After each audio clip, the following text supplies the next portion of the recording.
Olha, a gente vai continuar falando sobre os dados da pobreza aqui em Alagoas, que aumentou mais de 50% em 2021, divulgado pela Fundação Getúlio Vargas, tá?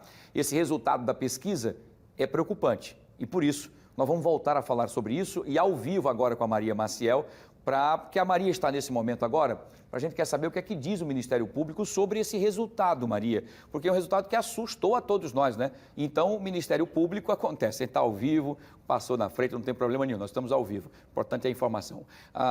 O Ministério Público está também recebendo esses dados e quais serão as ações a partir de agora, Maria? Pois é, Wilson, a gente mostrou a situação, né, daquela família, mas existem inúmeras outras também que sofrem. É claro que a gente, quando começa a falar desses números, a gente sempre coloca onde é que está o poder público nessa hora, né? Eu vou conversar com a promotora da Infância e da Juventude, Alexandra Bühlen, para falar um pouquinho, ajudar a gente a entender um pouquinho, né? A gente sabe que muitos vivem nessa situação de pobreza, são mais de 50% aqui no estado. E o que chama a atenção e o que preocupa é que essas famílias passam fome mesmo, né? Como é que é o olhar do Ministério Público sobre essa realidade? Boa tarde. Boa tarde. A implementação e garantia de direitos fundamentais, né, referentes à cidadania, é a obrigação de todos os poderes e do Ministério Público como uma instituição voltada exatamente para a garantia dos direitos das pessoas que mais necessitam. Então, é papel do Ministério Público a defesa dos direitos sociais, inclusive o direito humano à alimentação, no qual se inclui o direito a estar livre da fome, né?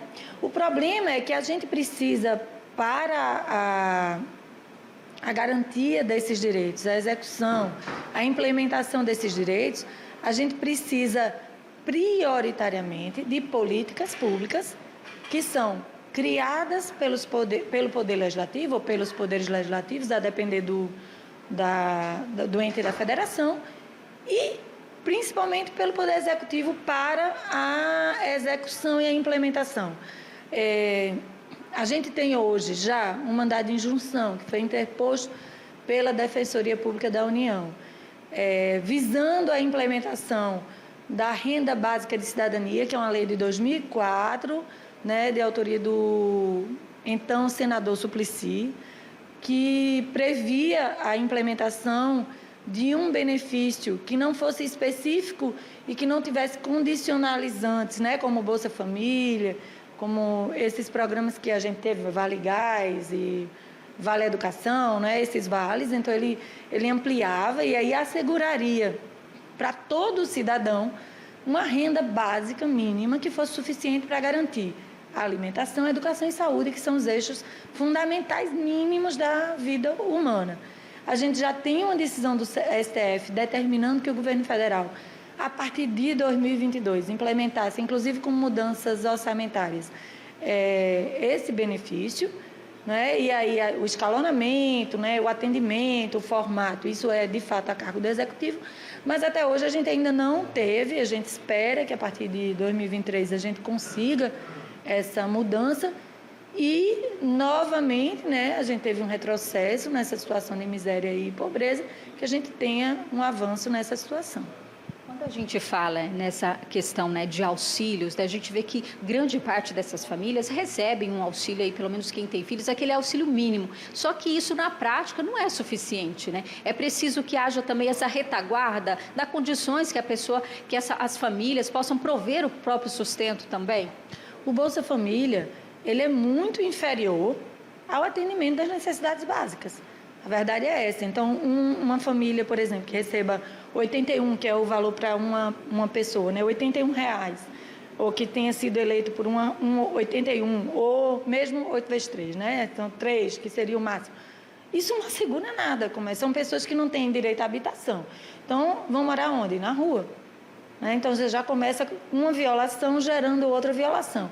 Então, a verdade é que o Bolsa Família, que é inclusive criticado, né, não tem um valor que assegura sequer o direito à alimentação no âmbito de estar livre da fome. Eu não estou falando nem numa alimentação adequada, que é o que a Constituição garante. Quando a gente fala também nessa população, e hoje é o Dia Nacional, né, contra a pobreza é um dia para refletir, porque pouco é feito, né? A gente vê situações aí de desperdício, e enquanto isso, milhares de pessoas aí sem nada para comer. E é dia do Ministério Público também.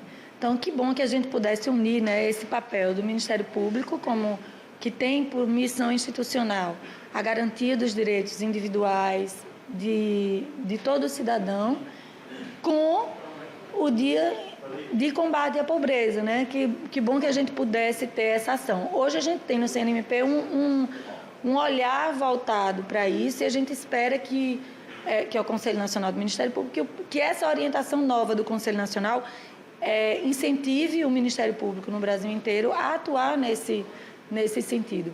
Mas a verdade é que as atuações que a gente tem conseguido, diante da própria dinâmica do sistema jurídico, elas não têm permitido uma mudança radical. Por isso que eu falei nesse mandado de injunção, porque aparentemente, com a criação de uma política pública nacional, ele traga efetivamente uma mudança mais concreta e real. Obrigada, então, pelas informações. Então, parabéns, né, pelo Dia do Ministério Público, esses promotores aí que fazem um trabalho aí justamente para garantir esses direitos. E quando a gente fala nessa situação de pobreza, né, a gente fez a matéria lá na Vila Emater, logo depois que a gente saiu, inúmeras famílias, né, dizendo, olha, eu também passo por isso, eu vivo essa situação todos os dias, né? Muita gente, Wilson, tem vergonha de dizer que não tem o que comer dentro de casa. Muita gente tem vergonha de dizer que não tem um botijão de gás em casa. Muita gente tem vergonha de dizer que está desempregado, porque eles sabem o olhar que a sociedade tem para eles, para essas famílias. Então, é muito complicado. Então, quando a gente fala de situação de pobreza, a gente foca tanto na fome, porque é algo que a gente não vê, mas que só quem está ali, que não tem o que comer de manhã, nem no almoço, nem no jantar, sabe o que está passando. Então, assim, fica essa reflexão nesse dia que não deveria existir, porque não tem motivo para comemorar, mas que sirva de reflexão para todos nós. É com você aí no estúdio. Perfeito, Maria, é exatamente isso. Primeiro, parabenizar a todos aí do Ministério Público, em nome da promotora a Alessandra Burley também, que faz um trabalho maravilhoso, social, né, tentando mudar essa realidade, como todos os ministérios públicos também têm essa luta fantástica todos os dias, não é fácil. E como você bem disse, né, a gente mostramos hoje uma família, mas temos vários casos disso, de pessoas que passam fome em silêncio, e que é terrível, não é? Por isso que é importante que a gente tenha nesse momento agora uma forma de refletir, para que a gente possa dividir o nosso pão e que essa realidade possa mudar, se Deus quiser, a partir do próximo ano, com a luta de todos nós. Importante. Obrigado, Maria. Agradeço também a doutora Alessandra pela participação conosco aqui. Se tem uma coisa que me dói muito, e por isso que eu me emocionei bastante, é quando a gente fala de fome. É um país riquíssimo, o Brasil é um país rico em todos os setores. Nós exportamos, nós mandamos para fora comida e não conseguimos alimentar os nossos. É uma inversão de valores terrível, né? Nós temos aí quantidade imensa de comida sendo jogada fora, enquanto tem pessoas que passam 2, 3 dias sem comer. Crianças com fome, que morrem, né, de inanição com fome. É terrível. Vamos tentar mudar essa realidade, lutar para isso. E é uma luta que não é só do Ministério Público não, tá, viu, gente? É uma luta de todos nós, é de concepção também, de respeito ao próximo. Uma luta para todos e de todos. Importante.